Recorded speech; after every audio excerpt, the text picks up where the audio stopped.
Welcome to the Long COVID podcast with me, Jackie Baxter. I am really excited to bring you today's episode. Please do check out the links in the show notes where you can find the podcast website, social media and support group, as well as a link to buy me a coffee if you are able. You should not rely on any medical information contained in this podcast and related materials in making medical, health-related or other decisions. Please do consult a doctor or other health professional. I love to hear from you. If you've got any suggestions or feedback or just want to say hey, then please do get in touch. I really hope you enjoy this episode, so here we go.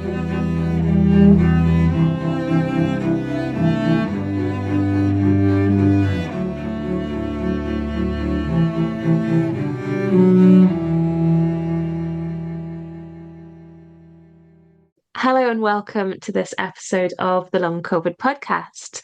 I am delighted to welcome back Nadyne McKie, and we're sort of going to continue our conversation from last time.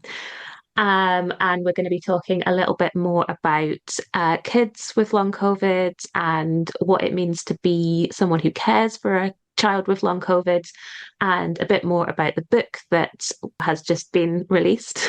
So yeah, welcome back, Nadyne. It's wonderful to see you again. Very lovely to see you as well, Jackie. Thank you so much for having me back. So I think most people will probably have heard our previous episode, but just for anyone who's coming in kind of fresh and new today, can you just give us like this 30-second kind of who are you and what do you do? Well, I'm a psychotherapist, I'm a yoga therapist. I predominantly work in mental health services, but I also run a private practice, and my kind of area of specialism is management of chronic illness. And that encompasses so much because, of course, that also encompasses working with and supporting people as they navigate their journey of recovering and healing. And for many people, that means that they're dealing with depression and anxiety as well. And also having to deal with the stigma, perhaps, and the labeling of having had a chronic illness or still experiencing a chronic illness, and what that means for them in terms of how they advocate for themselves, perhaps at work, or for children, which I know we're going to be speaking about today.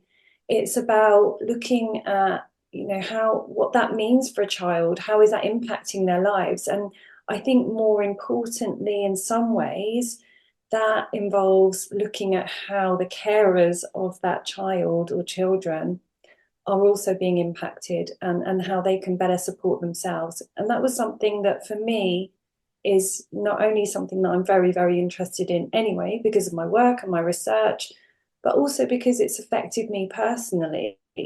Not only have I had post-viral fatigue and long COVID, and would consider myself somebody that will kind of live with that and the recovery and management of that for the rest of my life, probably. I think that you can recover, but you are always aware of the after effects of dealing with that kind of experience in your life. But also because my son too had long COVID, and as I've just said, we deal with and we manage that to this day. And I work with lots of children that have long COVID symptoms and have fatigue-based symptoms.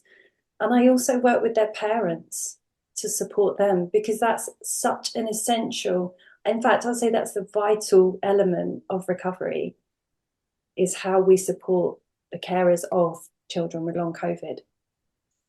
We obviously focus in on the experience of the person who is unwell, but because they're the one who's experiencing it. But, I think we often forget how much that impacts those around them. My experience had a huge impact on my partner. He wasn't personally ill, but it doesn't mean that he wasn't massively, massively impacted by the fact that I was unwell. And I wouldn't have described him as my carer, but there were times where he kind of was. And now that's a very different situation to your own and the situation of many people who have a child who are unwell. In that situation, a parent's a carer anyway, and then they become this sort of extra level of carer, I suppose, when their child is unwell longer term. And then in your situation, you were also unwell. I wasn't unwell at the same time, but interestingly, what did really become what I became very aware of was how impactful for me watching somebody, observing somebody that I love dearly, that I wish nothing else for than to be able to remove this thing from him, this fatigue and these other symptoms. And I think that many parents feel the same. We would do anything to not see our children unwell, to have them healthy and able to do the things they wish to do. That had such an impact on me, and I did experience some relapse over that period because the stress and the anxiety and the uncertainty and dealing with the advocacy of him and his how he was going to school or not going to school as the case may be, all those things have a massively dramatic effect on your own energy levels. And I see this time and time again. And I've been working recently with another child with long COVID. And actually, through talking with their parents, it's very apparent that that is also something that they're experiencing. And they voiced their anxiety. They've voiced how difficult they find it to kind of watch their child go in and out of these patterns of relapse and recovery, and how difficult and challenging it is when your child has had so much energy, and been able to do all the things and all the sports and all the, off to school and the normal, in inverted commas, the normal daily lives of children. When that's changed to the extent that your child can't attend school and is unable to take part in those types of activities they were once, really enjoying, that the drive to kind of want them to be back there can be very, very challenging to hold and care for them in the same in that way that they need whilst they're recovering, because it impacts us also so much, not only with the logistics of caring for a child who's unable to attend school, but also because we deeply care for these little beings, and we don't like to see them suffering. We don't like to see them in pain. So we want to remove it as quickly as possible and get them well quickly. And, there's so much in this topic, I think, about how we care for children with long COVID. And I think this probably goes across the board in terms of if we find ourselves supporting others, it goes back to that old cliched saying of you can't pour from an empty cup. And what we do find often with parents, and this was what I was finding, is that I was depleting very quickly. And of course, that for me is the kind of signal for the fatigue symptoms, and finding myself, experiencing that again. So yeah, it's a very real problem. And I think it's a very vital part of the recovery process, and certainly makes it's something that I mention in the chapter in the book when I'm talking about, well, how do we nurture these little ones as they're recovering? And actually, a lot of it is how do we nurture ourselves while we're nurturing the little ones recovering? One of the things that I learned myself while I was recovering was that we had to learn to put ourselves first. Not everybody, but many people who become unwell are the types of people who are givers, carers, who are, often putting other people first, saying yes to everything. That was certainly the position I was in. And learning that I had to put myself first and that it wasn't selfish to do that. It was actually something that we needed to do. And I'm much better at doing that now. I'm not perfect, but I'm much better at that. But I mean, this must be very difficult as a parent anyway, to put yourself first because, you obviously have this responsibility to your children. But when you then have a child who is not just unwell for a week where they have a cold and, oh, they're off school this week and this is difficult, but this is kind of a longer term thing where, week after week, month after month, you're having to care for them. That must be incredibly difficult to put yourself first, even some of the time to put yourself first while you're doing that. I think you've hit some really important points there. And I think it's also just generally, as you were saying, a struggle as a parent. We do prioritize our children, and as we should really, because we brought them into the world. So, and we are here to care for them.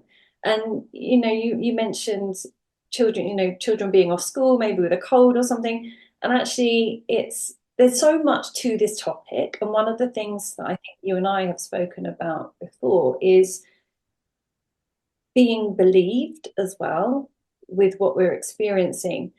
And I think that because a child who doesn't have the energy to take part in normal daily routine and activities is such a difficult concept to grasp, when we may have only experienced them as that bundle of energy doing all sorts of different things. In fact, maybe they might even be, dare I say it, overscheduled a lot of the time, children, overstimulated in terms of they are now bombarded with, YouTube and online this and everything going on, and expectations at school to achieve certain grades or get into certain schools and take this exam. And there's so much going on in children's lives that is already kind of low radar stressful. And so when they're unable to do that, it's really, really difficult to witness that. And not only, as I said, logistically, because so many people might be working as well. Life is busy, working parents, children off at school. And when they have a cold, maybe we send them in, because, I can't stay at home. I've got to be at work or whatever it is. And so we kind of find ourselves in this position sometimes. And I write about this a bit in the book, about the importance of believing your child when they say they're not feeling well, and actually getting curious about what is their experience, what are they noticing within themselves. Because I think that our very busy lives and the way that we live, and our society as well, it almost celebrates our ability to push on through and keep going and go into work when you're not feeling well and continue to go to school when you're not feeling well. And you and I have been talking about, this kind of school environment that is well talked about in terms of this, like a kind of pond of germs, right? Going round in the winter, just round and round and round.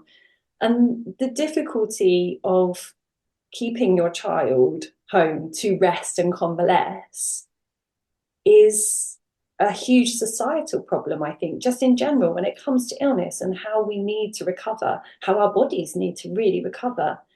And something that we touch upon in the book is the disbelief, as we were talking about, the disbelief of, especially around fatigue-based conditions and things that maybe the media have even portrayed as malingerers, or people that need just a good nap or whatever.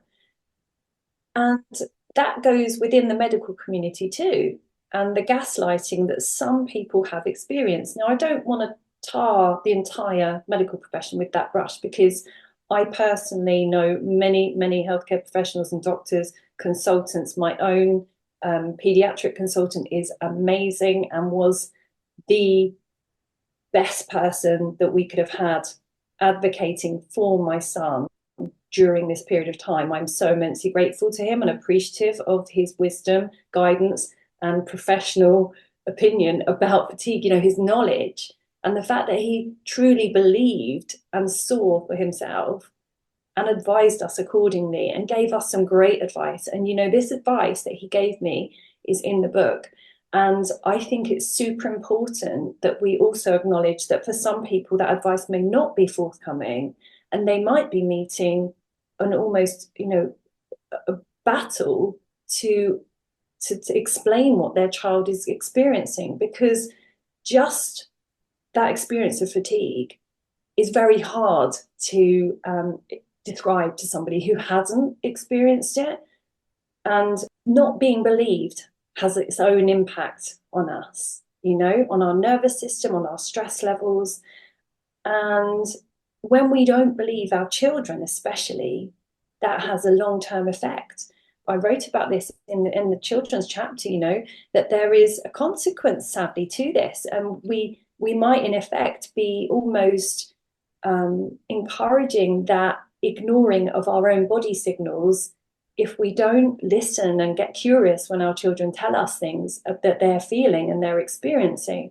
Because it's in that awareness, in that curiosity almost about what we're feeling, that allows us to have those first signals when we're not feeling well.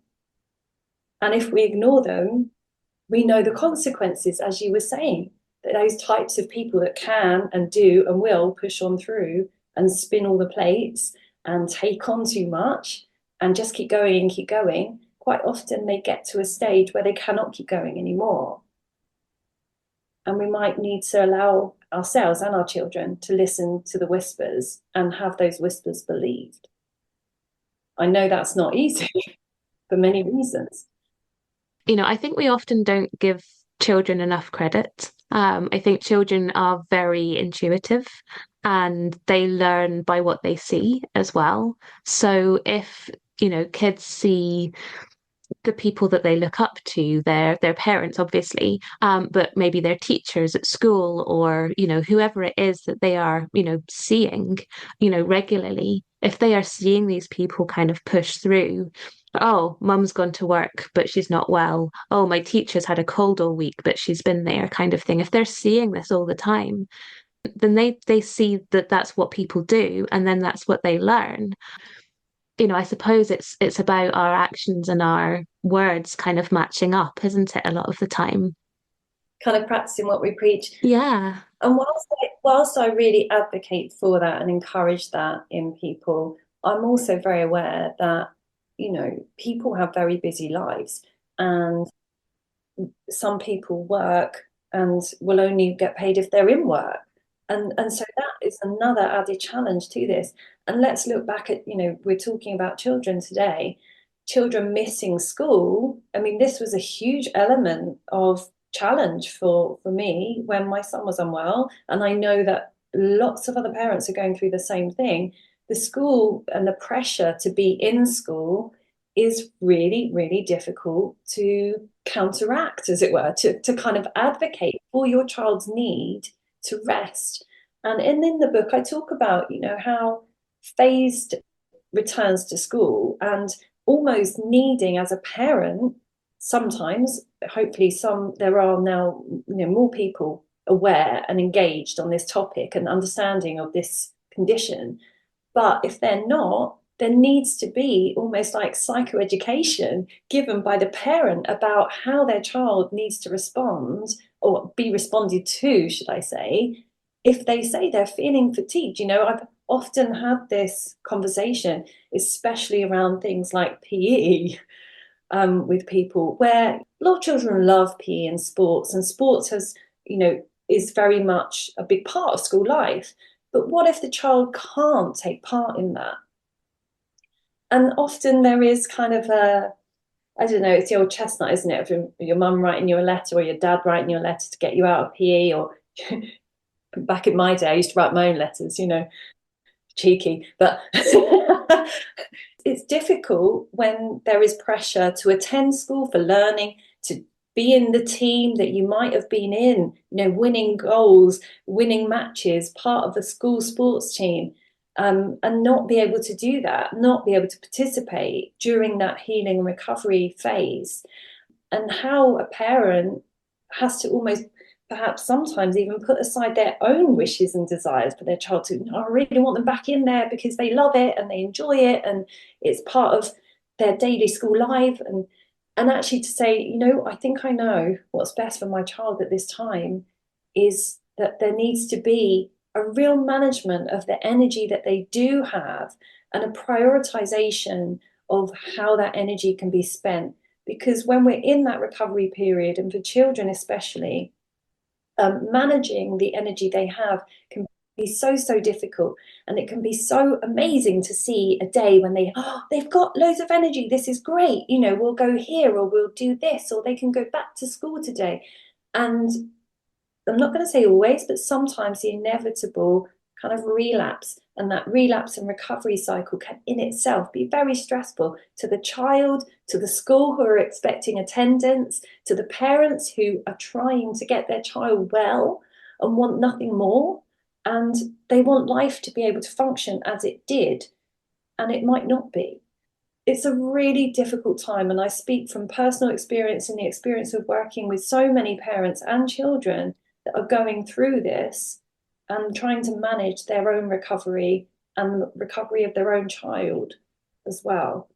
It is not easy, but it is possible, and it requires an awful lot of compassion for yourself. And as you say, prioritization of our own self-care, getting support for ourselves.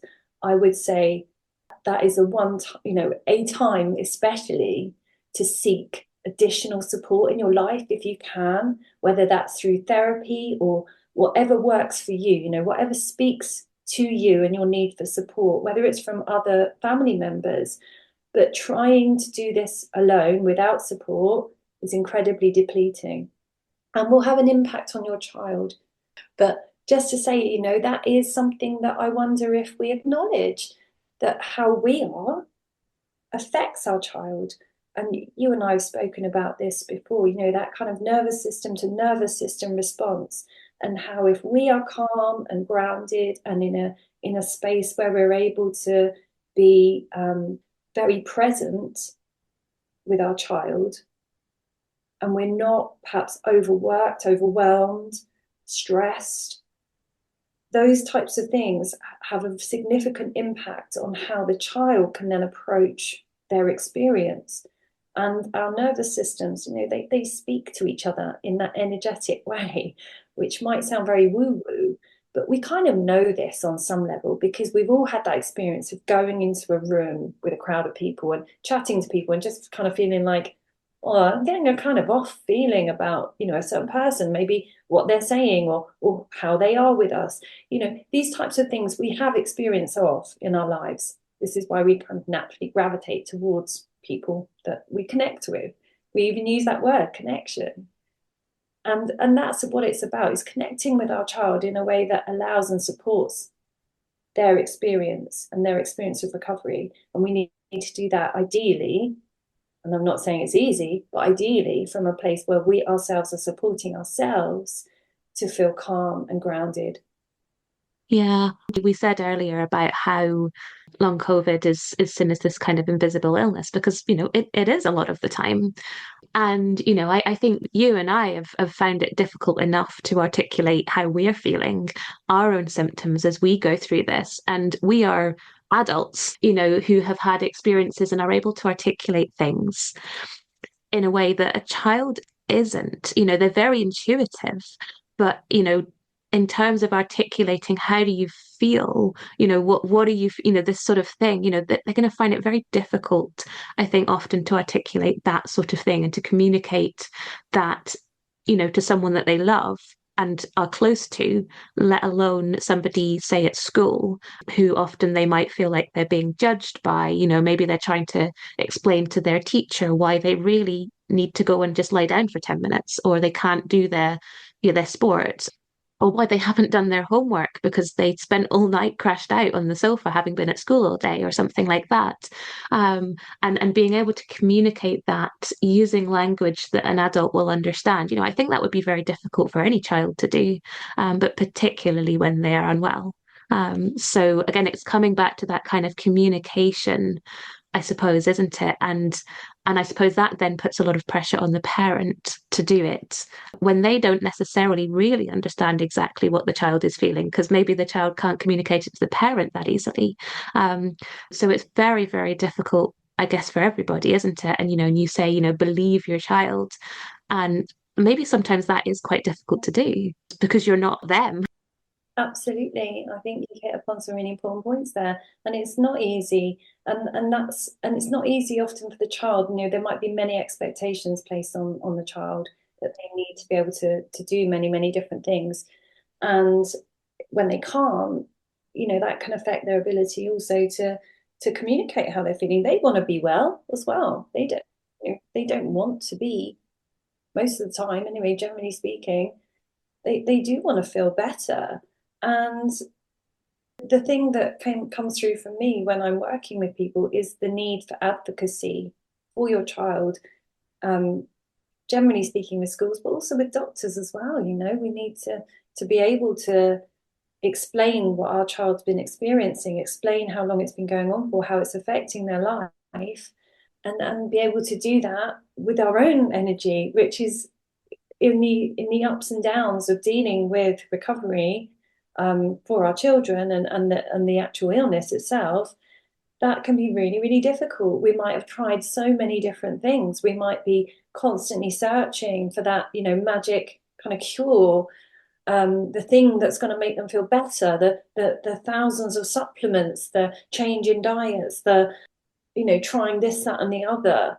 Because show me a parent who won't try just about everything to help their child feel better, and yet almost, dare I say it, in that quest that can create an even more stressful environment and confusion and overwhelm, both for the parent and the child. Now, I'm not saying don't do those things, but I'm saying sometimes we need a very supportive space in which to kind of allow ourselves the ability to talk about these things, first of all, and understand and be understood and be heard, that this is a very real experience for many parents and children nowadays, and it is something that needs more understanding, so that there is the support in place, which currently I don't feel that there is enough of, um, and that's a real problem.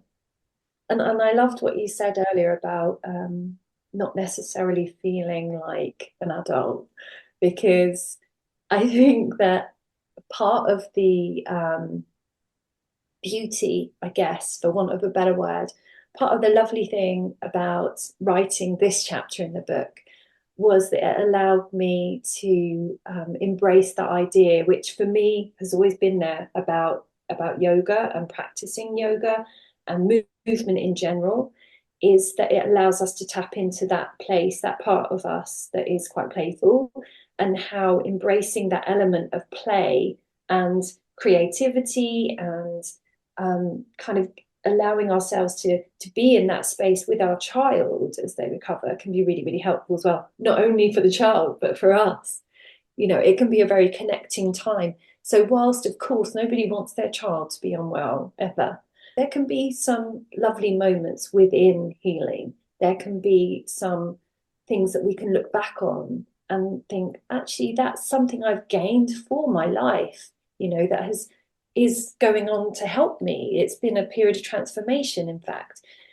And actually, when we are allowing ourselves and embracing that side of us, and I really encourage that in this book, that we connect with our children in this way, in this playful way, it can be really, really lovely thing to do together, that not only helps your child in their recovery, but might become part of your life together going forward. That there are these moments of kind of rest together, or it might be that one of the breathing practices becomes something that becomes a really regular daily thing for you both, or for the whole family, because ultimately this is about looking at how we can increase well-being daily that supports our recovery. We'll be right back. I'm interrupting myself for a second to tell you about long COVID breathing. The fabulous Vicky Jones and I have teamed up to bring you long COVID breathing. We are both passionate about sharing our expertise and experience of the breath and how incredibly helpful that can be with long COVID. We've worked together to develop a course that is specifically tailored to those with long COVID. It's a 6-week course with 12 sessions, all delivered online. The community feel and learning that we're all sharing is such a joy. To find out more information and to sign up for our courses, workshops and other shorter sessions, please check out the link below, longcovidbreathing.com, or email longcovidbreathing@gmail.com to start your breathing journey with us.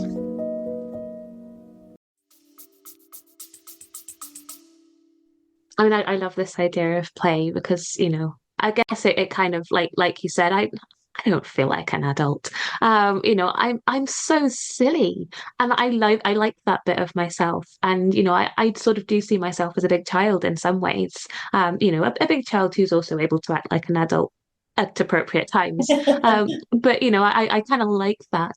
And I suppose this comes back to how difficult it is. Some people have some support. Maybe they have a partner or they have family nearby or they have supportive friends. But I'm just thinking, even in my own experience, and I don't have kids, I don't have anyone to look after other than myself. And I found it so difficult to ask for help. I'm not the sort of person that naturally asks for help. And even when my partner was offering to help, it took me running myself into the ground before I sort of accepted it out of necessity. And when you are a parent and you are, having to kind of dedicate so much time to looking after your unwell child, I guess having support from elsewhere is something that you have to have, isn't it? But it's probably very difficult sometimes, or certainly for some people, to ask for that or to accept it, or I mean, in some cases, maybe even to find someone to ask. And it's really good to acknowledge that because for some people, they don't live near their family, and maybe family for them isn't necessarily going to be the source of support. And perhaps they can't rely on friends.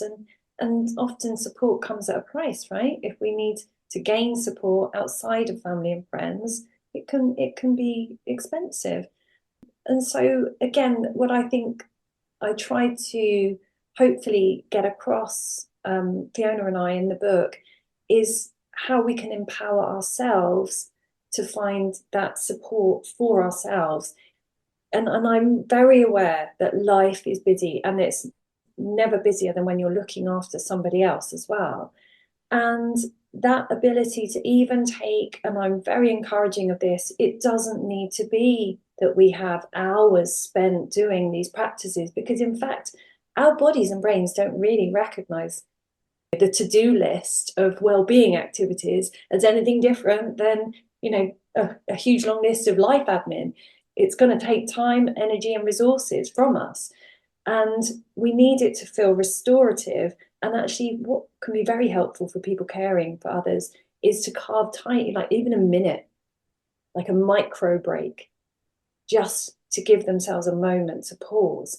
And there's lots of small practices like that through the book, which I think can be really useful. Certainly can be useful for children as they maybe have a gradual return to school so that their body is still receiving that, the practices of coming back to themselves, of taking a pause. And most importantly, and this is, throughout the book, we talk about this, and I know this is a subject that's very much on your radar with your breathing courses, is that learning how to breathe in a way that really supports our body and our well-being is absolutely essential. And within the chapter that I've written for specifically for children and people caring for children, again, it's about perhaps we can encourage an element of play almost into this as well. And that becomes hopefully something that carries on and stays with them as they go back into their routine in perhaps a slower, more gradual way. So yeah, it's not an easy process getting support and asking for help, absolutely. But it's something that we need to accept is really an important part of recovery. I still use a lot of breathing exercises. I mean, we're talking about breathing here, but there's lots of other strategies as well. And I use breathing every day. When I'm sitting at my computer and I'm thinking, oh my goodness, I've got this to-do list and I'm really stressed and I'm getting overwhelmed and blah, blah, blah, blah, blah. And then it's like, okay, come on, let's just close our eyes and just breathe just for like 20 seconds. And then, okay, now I can handle the to-do list. Now I can kind of look at this with a slightly clearer head kind of thing. And, that's something that me as an adult has learned and ingrained into my day, really. And I suppose this maybe comes back to what you were saying about play, because for a child, you can, you know, when you're at home, for example, right, we're going to breathe for a minute. Right, we're going to do this, we're going to do that. But then when you put that child, for example, back into their school situation, It's a very different environment. They've got pressures from all over.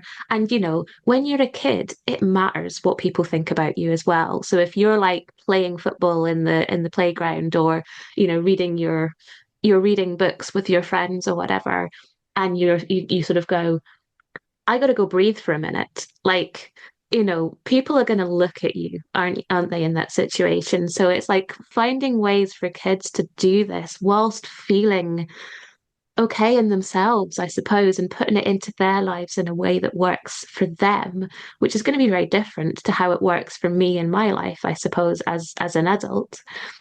And I think, wouldn't it be lovely if all schools had this kind of thing with them? And I know there are lots of people out there pushing this initiative, and a lot of the skills of emotional regulation that I use in my therapy work with adults.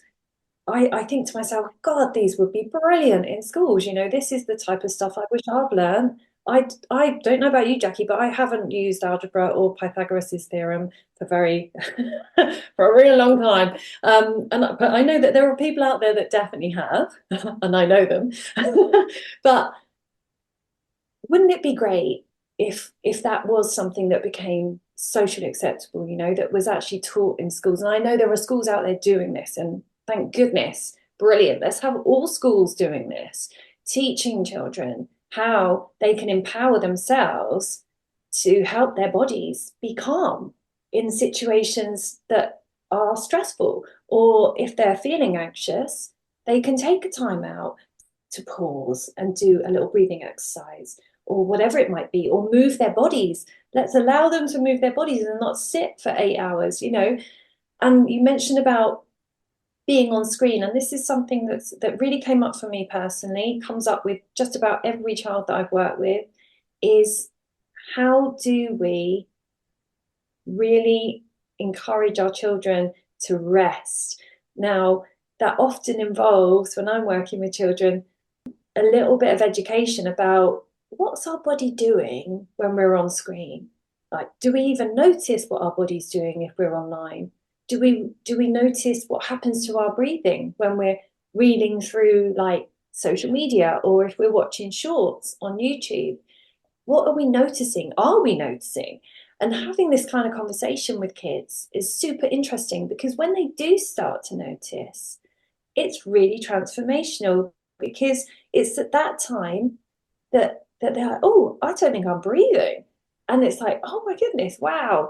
Okay, so we've got this new awareness. And then we can kind of add in, how about if you're online, if you're looking online or watching something online, how about you take a minute out just to breathe and come away from the screen and move your eyes in different ways, because our eyes get very fixed. And this is again coming back to the work and the practices that we encourage for recovery, that can be really helpful.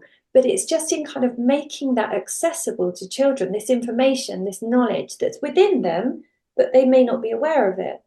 And that's been actually quite a lovely thing for many children. However, coming back to the rest and how children like to rest, so often it involves screens and, the non-awareness. Is that a word? Non-awareness? There's no. Who knows? But anyway, not being aware of the impact of screen time on our bodies, and specifically on our breathing rhythms, and what that can mean if we're on screen for long periods of time. And I mean, obviously, this goes for everybody, because, hey, we're all on screen. And if you work on a screen, you're probably on screen for most of your day. And how important is it that we recognize what the effects of that are, to specifically for our breathing? Because our brains use up so much energy, oxygen, they need so much whilst we're learning. And learning and moving are the two biggest kind of energy depleters for our brain. So how are we going to get that? We're going to probably get that through breathing more functionally, more effectively, by taking time out off screen, by taking those kind of micro breaks away, maybe even setting a timer for that to happen. And it doesn't need to be that we're telling everybody we're doing this. I encourage people to use certain techniques that are really, you wouldn't even know, they're super subtle. Nobody would know you're doing them. So it doesn't need to be announced. It's just a really lovely practice of kind of coming back to yourself, which can be really empowering because after after a while, as long as we allow ourselves the idea that, hey, this is a practice, we don't need to be perfect at this straight away. And that's another conversation to have, perhaps. Yeah, it can be super, super helpful in our daily lives. But specifically so, as you say, kids don't want to go to school and go, oh, look, I'm being really different here in that I need this, this, and this in my day. And often in the, most school environments, that's just not possible to take loads of time out to be doing these things. But there are things that we can do to help support our children and help them support themselves when they do go back into those types of environment, which hopefully for many of them they will. We'll be right back. Hey there, I'm just jumping in for a second to see if you're enjoying this episode. If you're finding it useful, maybe you would consider sharing it somewhere, a friend, a group, or even on your Twitter feed. If everyone was able to share just once, we'd be able to get this information out to even more people who really, really need it. So please consider sharing somewhere if you possibly can. I hope you enjoy the episode, and thank you so much.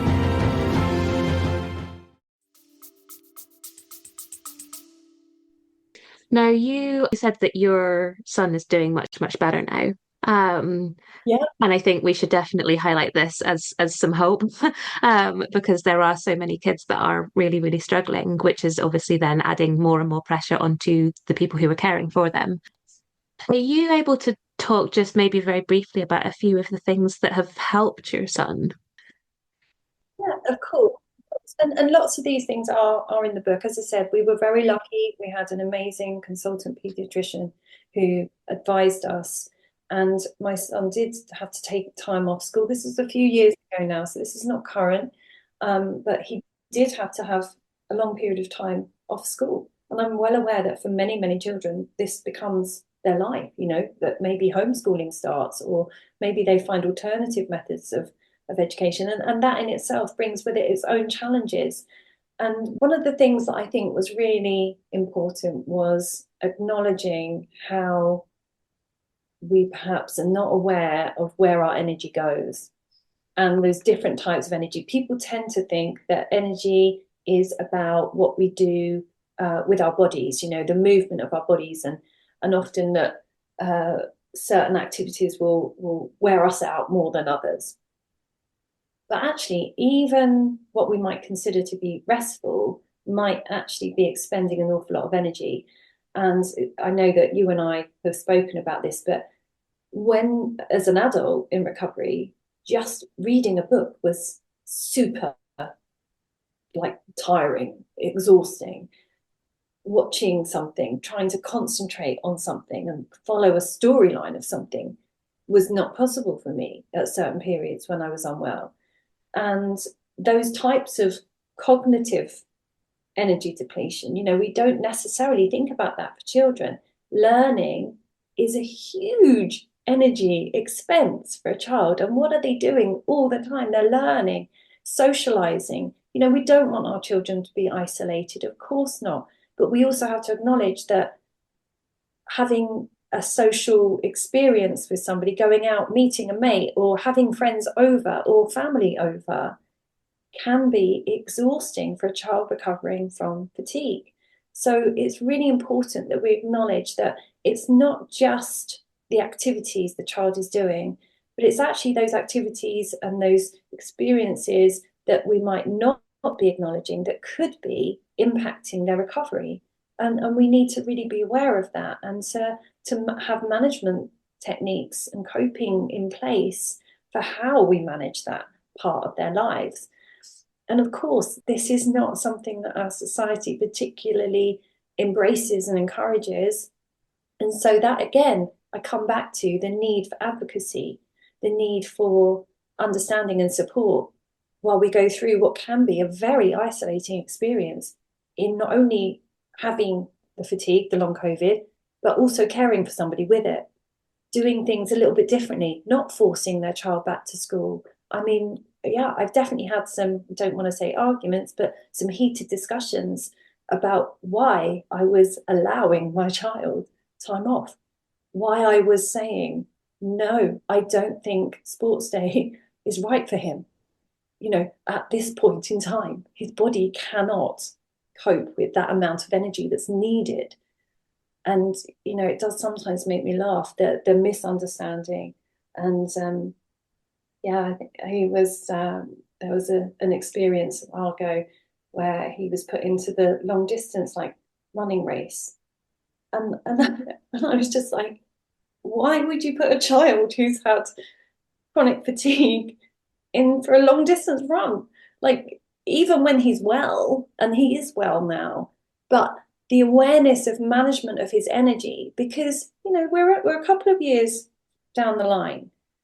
And yet, as I was saying about myself, I'm aware that there are certain periods of time that I go through, particularly when I'm feeling stressed or I'm under a lot of pressure, perhaps, or I catch myself again in one of these patterns that, hello, spinning way too many plates. I feel those little whispers of fatigue coming back. And he has the ability to feel these too. And he is able to manage them. And yet it requires constant kind of monitoring, as it were, and talking about it and checking in with ourselves and knowing what our body is experiencing, what's it saying to us. Are we listening, or have we just ignored it again and finding ourselves maybe in that relapse again, which, yeah, when we've recovered, I think it's, as I was saying, it's something that we still need to be aware of. And of course, for many people, that's a dream experience, to be able to be back doing those types of activity, those sporting activities that our school system really places an awful lot of emphasis on. So again, getting support for yourself, really super vital, because you are going to, no doubt, have to advocate for your child's needs in a system that really wants them to be able, well, and attending.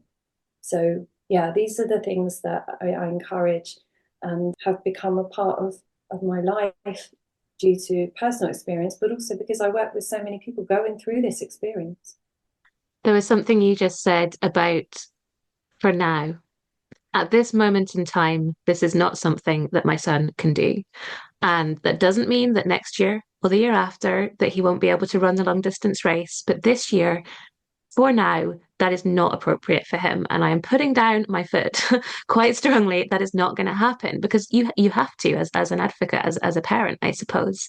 And again, maybe the media is to blame for this. Maybe who knows what's to blame for it. A lot of people see something like long COVID as, a forever thing. And I think highlighting that, people are recovering is really important. But as you also rightly say, that you don't go through an experience, a big life experience like long COVID, without coming out different. You are more aware of your body, which is a good thing. And you're able to understand, as you say, where your energy goes and treat ourselves with more respect. So actually, if I've had a really heavy week, maybe I'm not going to kick the arse out of myself at the weekend. Maybe I'll take a little more time for myself. And in some ways, I wish that's a lesson I had learned, many, many years ago. I think the sort of in this moment thing is so important because, it gives us that hope for the future, and it sort of manages those expectations for those around you as well. When you're talking to schools, for example, as a big example, when you're a child, obviously, and maybe this year is going to be a struggle, but there's next year. It's really important that we look at what words we're using. I often use the phrase just for now with people, because it means that we're not dismissing our current present experience, but we're recognizing that right now, this is what's happening for me. And we're not saying to ourselves, this is me forever. I will never get better. I will always be recovering from this. And whilst I'm acknowledging that for me, I have to manage myself, my energy levels still to this day, that's actually in many ways been a really positive thing. And I do struggle with it occasionally, and I do take on too much, and I hold my hands up at that, and I feel the after effects of it. But actually, going through that period of time where I was very unwell allowed me to learn an awful lot more about myself. But it's always about that balance. Let's acknowledge where we're at and our limitations and our capabilities. Let's empower ourselves with information. Let's allow ourselves to get support and rest, like properly rest, so that we can give ourselves the best opportunity for recovery, because recovery is possible for many. I'm not going to say all because I can't. However, if we can think about it as a just for now thing, as you so rightly say, it allows us to give ourselves hope, to continue to keep a sense of positivity. And I don't mean positive vibes only type bullshit. What I mean is that we need to sometimes create that ability for our brain. How we talk about ourselves to ourselves is really important. We know this, right? Because probably all of us have that little inner critic voice that talks to us. Generally speaking, it's not always the most positive voice. It might be telling us that, oh, done that again, have you? That was silly, or whatever it is, But if we can recognize that and remind ourselves, this is today. Today I'm feeling like this. Let's see about tomorrow. Let's keep ourselves in the just for now. This is what I'm going through. This is what my child's experience is. This is how they're feeling today. It can be very impactful for us in our recovery process.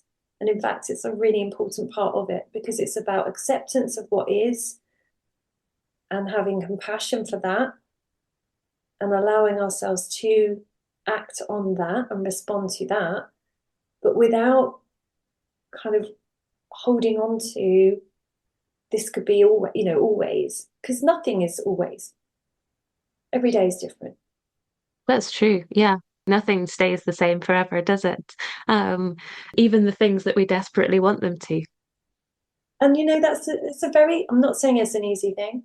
And we acknowledge that massively in the book. This is not an easy thing to go through, not at all.